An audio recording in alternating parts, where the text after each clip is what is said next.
Unit 1 में कुछ छोटा छोटा टॉपिक छूट रहा था, इसको हम लोग देखते हैं। पहला जो टॉपिक है ये बुक के लैंग्वेज में पहले समझते हैं, कम्प्लीमेंट्री शियर स्ट्रेस, इसके बाद अपने लैंग्वेज में भी समझेंगे।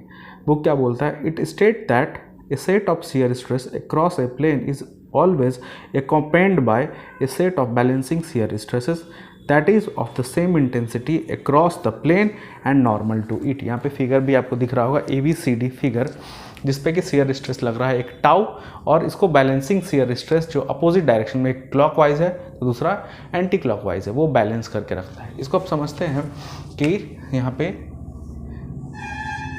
ABCD को इस तरह से प्लेन है, जिस पे शियर स्ट्रेस यहाँ पे लग रहा है एंटी क्लॉकवाइज डायरेक्शन में, ये टाउ और ये टाउ। तो इस तरह से एंटी क्लॉकवाइज डायरेक्शन में अगर ये शियर स्ट्रेस लगेगा और इस फेस पे अगर इस स्ट्रेस की वजह से अगर फोर्स कितना जनरेट हुआ, इसको हम लोग समझे तो force equals to stress into area. Stress बराबर होता है फोर्स डिवाइडेड बाय एरिया, तो force equals to stress into area. तो इस फेस पे कितना फोर्स जनरेट होगा? Tau into area. कौन सा एरिया? AB इंटू, अगर थिकनेस अंदर का डेप्थ जो है वो यूनिट माने, 1 माने, तो AB इंटू 1, यानी कि सिंपली AB बात कर लें, तो ये इतना फोर्स जनरेट होगा, शियर फोर्स इस फेस पे। ठीक है, इस फेस पे इतना शियर फोर्स, अगर यहाँ टाउ लग रहा है, ये भी टाउ लग रहा है, तो सेम, और AB इक्वल्स टू AD है, तो AB इक्वल्स टू DC है। ठीक है, ये दोनों जो ये साइड है आपस में इक्वल है, तो इस फेस पे भी सेम इंटेंसिटी का फोर्स लग रहा होगा। ठीक है, दो फोर्स के बीच में कुछ परपेंडिकुलर डिस्टेंस है, ये परपेंडिकुलर डिस्टेंस कितना है? AD के बराबर। तो जब भी दो फोर्स के बीच में परपेंडिकुलर कुछ गैप होता है तो वो कपल प्रोड्यूस करना चाहता है, मोमेंट प्रोड्यूस करना चाहता है, और ये मोमेंट जो है इस बॉडी को पूरा एक रोटेशन प्रोवाइड कर देगा। एक रोटेशन में मतलब ये घूमता रहेगा इस तरह से, कपल यहाँ पे आ जाएगा, जनरेट कर जाएगा। ठीक, अगर ये बॉडी इक्विलिब्रियम में है, समान अवस्था में है, मूव नहीं कर रहा है, रोटेट नहीं कर रहा है, तो इसके अंदर कुछ ना कुछ एडिशनल कंप्लीमेंट्री शियर स्ट्रेस लगा होगा, जो कि अगर ये एंटी क्लॉकवाइज डायरेक्शन का रोटेशन प्रोड्यूस कर रहा है, ये दोनों मिलके, तो जो कंप्लीमेंट्री शियर स्ट्रेस है उसके वजह से कंप्लीमेंट्री शियर फोर्स जो जनरेट हुआ होगा वो कहीं ना कहीं क्लॉकवाइज डायरेक्शन का कपल प्रोड्यूस्ड कर रहा होगा। ये एंटी क्लॉकवाइज, इसको बैलेंस करने के लिए क्लॉकवाइज डायरेक्शन का कपल जनरेट हुआ होगा। अगर इस दोनों फेस पे ऐसे इस दोनों फेस पे जो फोर्स लग रहा है इसकी वजह से एंटी क्लॉकवाइज, तो AD फेस पे इस डायरेक्शन का और BC फेस पे इस डायरेक्शन का कंप्लीमेंट्री शियर स्ट्रेस ज़रूर लग रहा होगा, तभी ये बॉडी इक्विलिब्रियम में है, समान अवस्था में है, मूव आपको करता हुआ नज़र नहीं आ रहा है, रोटेट करता हुआ नज़र नहीं आ रहा है, समान अवस्था में है। तो ये जो शियर स्ट्रेस है टाउ, अप्लाइंग शियर स्ट्रेस, और ये कंप्लीमेंट्री शियर स्ट्रेस है, मैग्नीट्यूड वाइज आपस में बराबर होगा। ठीक है, इसका प्रूफ जैसे हम लोग देखते हैं, यहाँ पे भी देखें कि इस फेस पे, चाहे इस फेस पे जो फोर्स जनरेट हो रहा है वो कितना है? Tau into AB। तो इस दोनों के बीच में जो मोमेंट या फिर कपल जनरेट होगा, मोमेंट, अप्लाइंग मोमेंट एक तरह से हम लोग लिखते हैं, अप्लाइड मोमेंट, वो force into perpendicular distance, force into perpendicular distance, force कितना है? टाउ इंटू AB, और परपेंडिकुलर डिस्टेंस ये बीच में है AD। इस दोनों फोर्स के बीच का ये डिस्टेंस है, AD लिखें या BC लिखें, दोनों आपस में जो वैल्यू है वो सेम है। ठीक है, इस तरह से इतना अमाउंट का क्या जनरेट हो रहा है? Applying moment. तो जो रिस्टोरिंग मोमेंट होगा, बैलेंसिंग मोमेंट होगा, वो कैसे हम लोग निकालेंगे? ये तो एंटी क्लॉकवाइज डायरेक्शन का है, इस डायरेक्शन का है। अब क्लॉकवाइज डायरेक्शन का सपोज करिए यहाँ पे टाउ डैश इंटेंसिटी का शियर स्ट्रेस लग रहा है, अभी ये पता नहीं है टाउ डैश कितना है। ठीक है, टाउ डैश इंटेंसिटी का शियर स्ट्रेस लग रहा है, तो इस फेस पर, AD फेस पे शियर फोर्स कितना होगा? Shear force on face AD, shear stress tau dash into area AD into 1 लिखे या ना लिखे, जो थिकनेस है वो 1 है, इतना शियर फोर्स जनरेट हो रहा है। ठीक, सिमिलरली रिस्टोरिंग मोमेंट या फिर बैलेंसिंग मोमेंट, रिस्टोरिंग मोमेंट और बैलेंसिंग मोमेंट, तो मोमेंट क्या हो जाएगा? इस पे, इस फेस पे कितना फोर्स लग रहा है इंटू ये परपेंडिकुलर डिस्टेंस, इस दोनों के वजह से इस पे जितना फोर्स लग रहा है और इस पे जितना फोर्स लग रहा है दोनों आपस में इक्वल होगा। क्यों इक्वल होगा? क्योंकि जैसे यहाँ पे निकाले फेस AD पे कितना फोर्स लग रहा है, tau dash into AD। Face similarly face BC पे कितना फोर्स लग रहा है, टाउ डैश इंटू BC। और AD और BC आपस में बराबर है तो BC की जगह क्या लिख सकते हैं, AD लिख सकते हैं। तो शियर फोर्स ऑन फेस अगर BC भी लिखना होता तो सेम इंटेंसिटी का होता। कहने का क्या मतलब है, ये जो शियर फोर्स इस पे है और इस पे है आपस में बराबर है, बराबर शियर फोर्स लग रहा है, कुछ डिस्टेंस है दोनों फोर्स के बीच में, तो ये भी एक तरह का कपल प्रोड्यूस करेगा। और कैसा कपल प्रोड्यूस करेगा, क्लॉकवाइज। वो पहले वाला एंटी क्लॉकवाइज था, इसको रिस्टोर कर रहा है, बैलेंस कर रहा है कौन सा कपल, अगर ये बॉडी इक्विलिब्रियम में है तो ये बैलेंस कर रहा है कौन सा कपल, क्लॉकवाइज डायरेक्शन का कपल, मोमेंट या फिर कपल। ठीक है, तो वो कपल का इंटेंसिटी, मोमेंट का इंटेंसिटी कितना हो, ये वाला शियर फोर्स और उस दोनों फोर्स के बीच में जो परपेंडिकुलर डिस्टेंस है, परपेंडिकुलर डिस्टेंस कितना, ये डिस्टेंस यानी कि AB लिख सकते हैं, यानी कि tau dash into AD into perpendicular distance AB, ये हो गया। ठीक है, ये अप्लाइंग मोमेंट है और ये रिस्टोरिंग मोमेंट है। If body is in equilibrium, अगर ये बॉडी समान अवस्था में रोटेट नहीं कर रहा है, कोई भी मोमेंट अगर बराबर होता, क्लॉकवाइज बराबर होता, कोई भी मोमेंट अगर ज़्यादा होता, क्लॉकवाइज ज़्यादा होता एंटी क्लॉकवाइज से, तब भी रोटेशन होता। एंटी क्लॉकवाइज वाला मोमेंट ज़्यादा होता क्लॉकवाइज से, तब भी तो रोटेशन होता।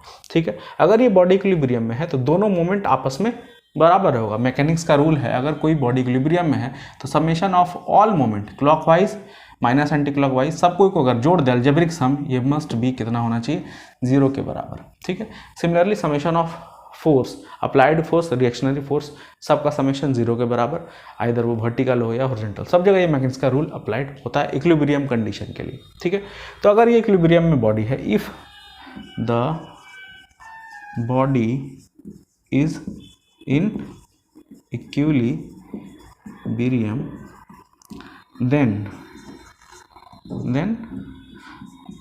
applied moment equals to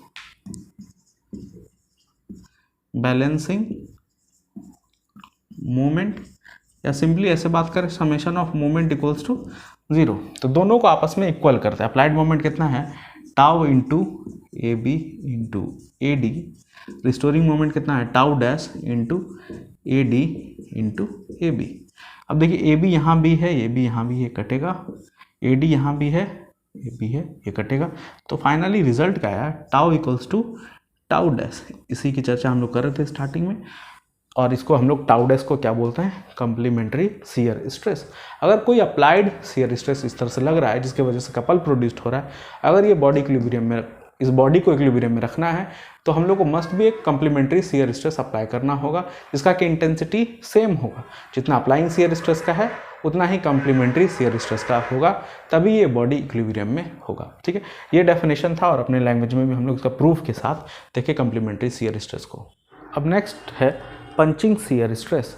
when a concentrated load is applied to a small area, और ये स्मॉल एरिया पे कंसंट्रेटेड लोड कैसा अप्लाइड हो सकता है, इसका कुछ एग्जांपल है, load through column, reaction of column against slab, इस तरह का जो एग्जांपल है, इसकी वजह से क्या होता है, the stresses are verified along the defined control perimeter around the loaded area, the stresses around the area is termed as punching shear stress. अब देखिए इसको समझिए कि कोई भी कंसंट्रेटेड लोड किसी कन्फाइंड एरिया पे पड़ता है, सपोज करिए इस तरह का कोई, ये आपका फ्लोर है, ठीक है, इस पे ये कॉलम है,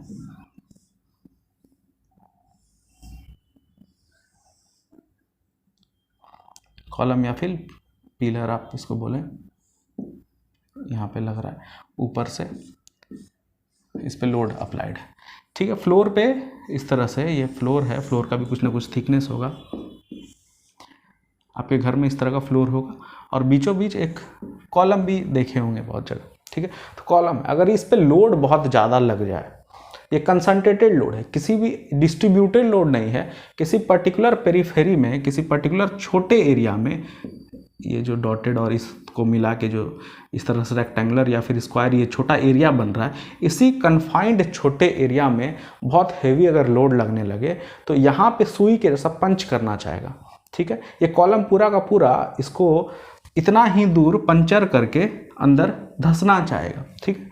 तो इसके वर्टिकल जिस तरह से यहाँ पे कुछ ना कुछ डेप्थ है, यहाँ पे भी कुछ ना कुछ डेप्थ होगा, यहाँ पे भी कुछ ना कुछ डेप्थ होगा, तो उस पेरीफेरी को अगर देखें और उस पर्टिकुलर एरिया में एक तरह का खास तरह का स्ट्रेस प्रोड्यूस्ड होगा धंसने के वजह से। ये धंसना चाह रहा है और धंसने के वजह से, धंसने के क्रम में जो इस पेरीफेरी के अराउंड वर्टिकल जो एरिया है उसमें जो स्ट्रेस प्रोड्यूस्ड हो रहा है वो किस तरह का स्ट्रेस है? पंचिंग शियर स्ट्रेस, ठीक है। नॉर्मली आप अपने पेज को पंचिंग मशीन से पंच करते हैं तो किसी छोटे से कन्फाइंड एरिया में आप जो स्ट्रेस अप्लाइड करते हैं, जैसे कि ये पेज है, इस पेज में छोटा सा कोई एरिया यहाँ पे आप पंच कर रहे हैं, ठीक है। तो इस चारों पेरीफेरी के अलॉन्ग जो स्ट्रेस प्रोड्यूस्ड हो रहा है वो कैसा स्ट्रेस है? शियर स्ट्रेस तो है, लेकिन कैसा शियर स्ट्रेस है? Punching shear stress. सभी जगहों पे नहीं, एक कन्फाइंड छोटा सा एरिया में स्ट्रेस प्रोड्यूस्ड हो रहा है। जैसे कि यहाँ पे भी बड़ा एरिया था और इसमें छोटा सा, इस बड़े एरिया के अंतर्गत छोटा सा जो एरिया है और इसके पेरीफेरी के अलॉन्ग वर्टिकल जो वाल है चारों तरफ, ठीक है, उसमें जो स्ट्रेस प्रोड्यूस्ड हो रहा है इस हैवी लोड के वजह से, स्मॉल एरिया में जो लग रहा है वो किस तरह का स्ट्रेस है? Punching shear stress. आपके स्क्रीन पे आ रहा हुआ एक पंचिंग शियर स्ट्रेस की वजह से किस तरह से फेल्योर हुआ है। एक स्लैब है और एक कॉलम में वो सपोर्टेड था, ठीक है, और बहुत हेवी लोड अगर अप्लाइड होगा तो इस तरह से पंचिंग शियर स्ट्रेस होने की वजह से पंच करके वो कट के स्लैब अलग हो सकता है और कॉलम अलग हो सकता है। तो उस पेरीफेरी के अलॉन्ग जो स्ट्रेस प्रोड्यूस्ड हो रहा होगा वो कैसा स्ट्रेस है? Punching shear stress. एक और बहुत ही इंपॉर्टेंट टॉपिक है थर्मल स्ट्रेस, जो कि आपके सिलेबस में नहीं दिया है लेकिन कॉम्पिटिटिव एग्जामिनेशन में इससे क्वेश्चन रहते हैं, ठीक है। इसको समझते हैं। अभी तक हम लोग जो भी स्ट्रेस के बारे में पढ़े, आइदर वो डायरेक्ट स्ट्रेस हो या फिर शियर स्ट्रेस हो, वो किस वजह से प्रोड्यूस्ड हो रहा था? कोई किसी न किसी लोड की वजह से। लोड लग रहा था तो स्ट्रेस प्रोड्यूस्ड हो रहा था। अभी देखेंगे बिना किसी लोड लगने के बावजूद एक तरह का स्ट्रेस प्रोड्यूस्ड होता है, खास तरह का स्ट्रेस प्रोड्यूस्ड होता है, थर्मल स्ट्रेस जिसको हम लोग बोलते हैं। ये कैसे प्रोड्यूस्ड होता है इसको समझिए, ठीक है। कोई भी मटेरियल है, कोई भी मेंबर है, सपोज करिए स्टील का ये बार है और इसको हम एक आइडियल टेम्परेचर के लिए बनाए हैं। ये जो स्टील बार है ये आप 30 डिग्री से 40 डिग्री के बीच में यूज़ करिए, ठीक है, 45 डिग्री में यूज़ करिए, 50 डिग्री में यूज़ करिए। कुछ ना कुछ एक आइडियल स्टैंडर्ड सेट किए होंगे कि ये जो मटेरियल है इतने डिग्री पर यूज़ करिए, ठीक है। और एक लिमिट से ज़्यादा इसको हम लोग टेम्परेचर पे कहीं यूज़ कर रहे हैं, कहीं ऐसे जगह पे यूज़ कर रहे हैं जहाँ बहुत ज़्यादा टेम्परेचर है, 55 डिग्री है, 60 डिग्री है, वैसे जगहों पे हम लोग यूज़ कर रहे हैं इस मटेरियल को।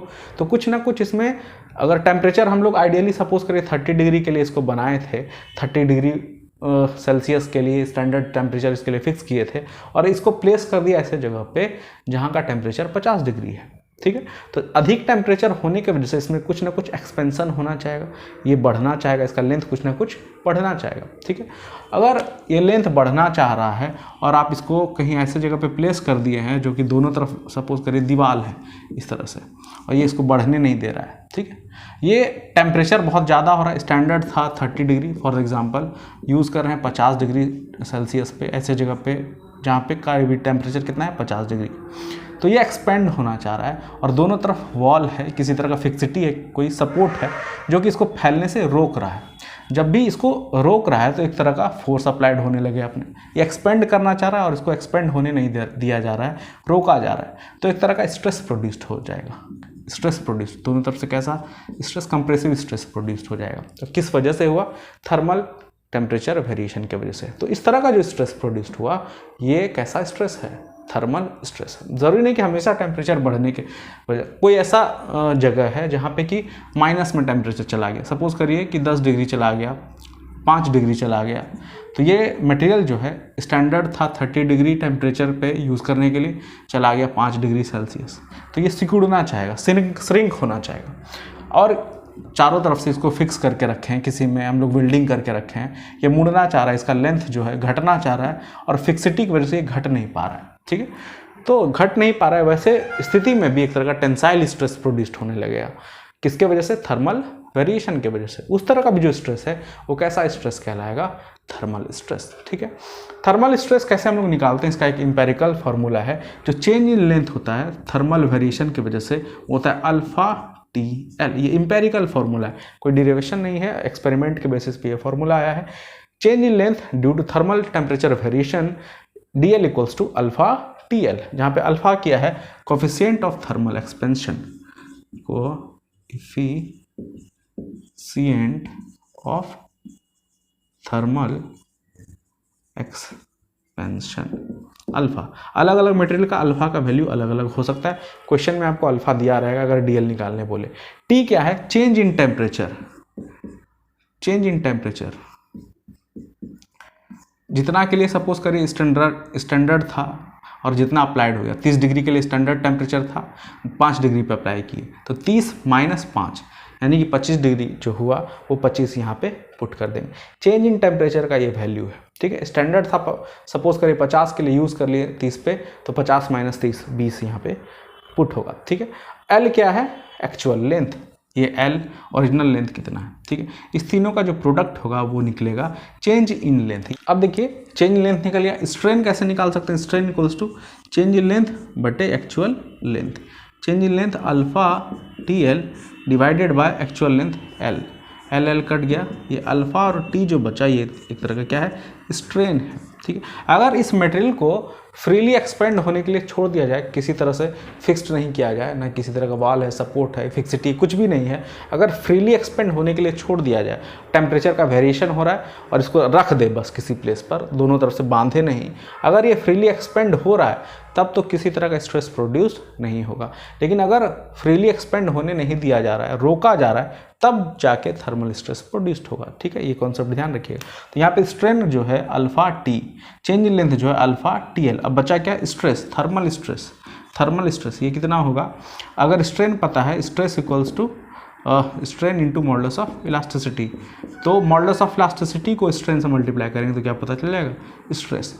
तो स्ट्रेन है alpha T modulus of elasticity of the material suppose करिए ई। तो ये जो फॉर्मूला है अल्फा टी ई, ये स्ट्रेस है, अल्फा इंटू टी ये स्ट्रेन है, और चेंज इन लेंथ अगर निकालने बोला जाए तो अल्फा टी एल है, ठीक है। एक क्वेश्चन हम लोग करते हैं इस पे based. A rod is 2 metre long at a temperature of 10 degree Celsius. एक रॉड है जिसका ओरिजिनल लेंथ 2 मीटर है और स्टैंडर्ड टेम्परेचर जो है वो 10 डिग्री सेल्सियस का है, जिसको हम लोग T0 से सूचित करते हैं, ठीक है। Find the expansion of the rod, यानी कि DL पूछा जा रहा है, when the temperature is raised to 80 degree Celsius, यानी कि मेजरमेंट के समय TM जिसका हम लोग नाम दे रहे हैं, मेजरमेंट के समय जो टेम्परेचर राइज किया गया वो कितना है? 80 डिग्री सेल्सियस, ठीक है। If the expansion is prevented, expansion यानी फैलने से रोका गया तभी स्ट्रेस प्रोड्यूस्ड होगा। Find the stress induced in the material of the rod, अगर फैलने से रोका जा रहा है तो कितना स्ट्रेस, थर्मल स्ट्रेस प्रोड्यूस्ड होगा, उसको निकालना है। ई का वैल्यू दिया है 1 × 10⁵ मेगा न्यूटन पर mm², हम लोग निकाल लेंगे, उसको कन्वर्ट कर लेंगे न्यूटन पर mm² में। और अल्फा का वैल्यू जो है कोएफिशिएंट ऑफ थर्मल एक्सपेंशन, उसका वैल्यू दिया हुआ है 0.000012 पर डिग्री सेंटीग्रेड, ठीक है। ये दो बात है, एक एक्सपेंशन निकालना है, उसके बाद थर्मल स्ट्रेस जो प्रोड्यूस्ड हो रहा है वो निकालना है। तो मेगा न्यूटन पर mm² को न्यूटन पर mm² में, मेगा न्यूटन 1 × 10⁵, मेगा देखिए 10⁶ होता है, 1 मेगा न्यूटन बराबर 10⁶ न्यूटन पर मीटर स्क्वायर को mm में 1000 का स्क्वायर, यानी यहाँ भी 10⁶, सिंपली 1 × 10⁵, ये कन्वर्ट हो गया न्यूटन पर mm² में। इसको 2 मीटर को हम लोग लिख सकते हैं 2000 mm। अब DL पूछा जा रहा है, DL equals to alpha TL, simply alpha का वैल्यू यहाँ पे दिया हुआ है 0.00004/012। टेम्परेचर वेरिएशन टी हम लोग कैसे 80 माइनस 10 दोनों में जो वेरिएशन है, ठीक है। TM माइनस मेजरमेंट के समय जो टेम्परेचर था और जो मटेरियल है किस टेम्परेचर पे स्टैंडर्डाइज किया गया 10 डिग्री, तो इस दोनों में जो डिफरेंस है 80 माइनस 10, सिंपली यहाँ पे 70 इसको लिखेंगे। उसके बाद L कितना है 2000 mm, तो इसको हम लोग कैलकुलेट करते हैं 0.0000012 इंटू 70 इंटू 2000, ये चेंज इन लेंथ आता है 1.68 mm, ठीक है। अब स्ट्रेस अगर पूछा जाए तो स्ट्रेस हम लोग कैसे निकाल सकते हैं?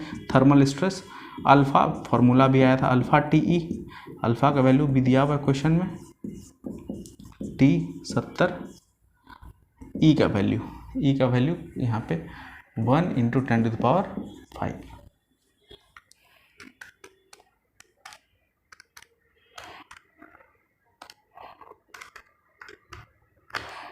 यह आता है 84 न्यूटन पर mm², ठीक है। इस तरह से सिंपल सा क्वेश्चन रह सकता है थर्मल स्ट्रेस का आपके एग्जामिनेशन में, कॉम्पिटिटिव एग्जामिनेशन में, यहाँ सिलेबस में नहीं दिया हुआ है।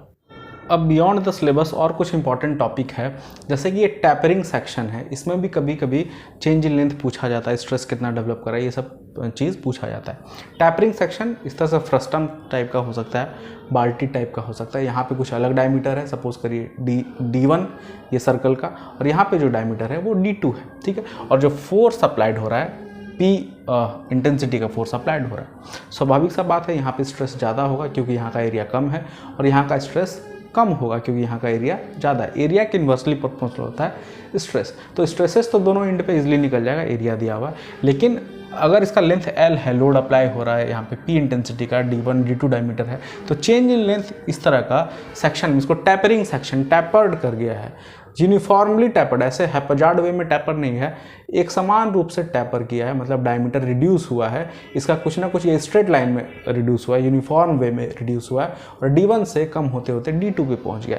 तो इस तरह के टैपरिंग सेक्शन में चेंज इन लेंथ का क्या फॉर्मूला, ये डेरिवेशन करके आया है आपके लिए, कभी ऑब्जेक्टिव में पूछा जाए कॉम्पिटिटिव एग्जामिनेशन में तो ये फार्मूला याद रखें, क्योंकि सिलेबस में नहीं है इसलिए डिराइव्ड इसको नहीं किए, फार्मूला आया है डिराइव्ड करके 4PL बटे pi into D1 into D2, जहाँ पे D1 इस डायमीटर का यहाँ पे नाम दिए और D2 छोटे वाले डायमीटर का, ये चेंज लेते हैं। सिमिलरली एक जैसे कि देखिए रेक्टेंगुलर टैपरिंग सेक्शन है, यहाँ पे भी रेक्टेंगल है, A इंटू T रेक्टेंगल का जो एरिया है, यहाँ पे A है, ये भी A है, और ये थिकनेस जो है थ्रू आउट द एक थिकनेस है T इंटेंसिटी का, यहाँ पे भी थिकनेस T है, यहाँ पे भी थिकनेस कितना है T है। लेकिन यहाँ पे जो ये वाला डायमेंशन ये अलग है A, और यहाँ पे ये वाला जो डायमेंशन इसको B, छोटा होते गया है। A से जो B रिड्यूस हुआ है यूनिफॉर्म वे में रिड्यूस हुआ है, और फोर्स जो अप्लाइड हो रहा है P इंटेंसिटी का, इसका भी लेंथ कितना है L। ऐसा कोई अगर यूनिफॉर्मली टैपर्ड रेक्टेंगुलर सेक्शन रहे और पूछा जाए DL का वैल्यू, तो ये फार्मूला ये भी डिराइव्ड हो गया है, PL divided by T, T जहाँ पे क्या है थिकनेस, ये वाला थिकनेस जो एक समान रूप से यहाँ से यहाँ तक T ही है, ठीक, ये वेरी नहीं हुआ है। वेरी क्या हुआ है इसका, ये वाला हाइट A से B, ठीक है। PL divided by T A minus B, ये minus A minus B into E modulus of elasticity into log E, इसको कन्वर्ट कर सकते हैं 10 के टर्म में, 10 के बेस में, लॉग ई 2.3 से मल्टीप्लाई करके log e divided by a divided by b, इस तरह से ये फार्मूला निकल के आता है, ठीक है। इसको भी आप लोग मेमोराइज कर ले, ये बहुत इंपॉर्टेंट ये दोनों फार्मूला है।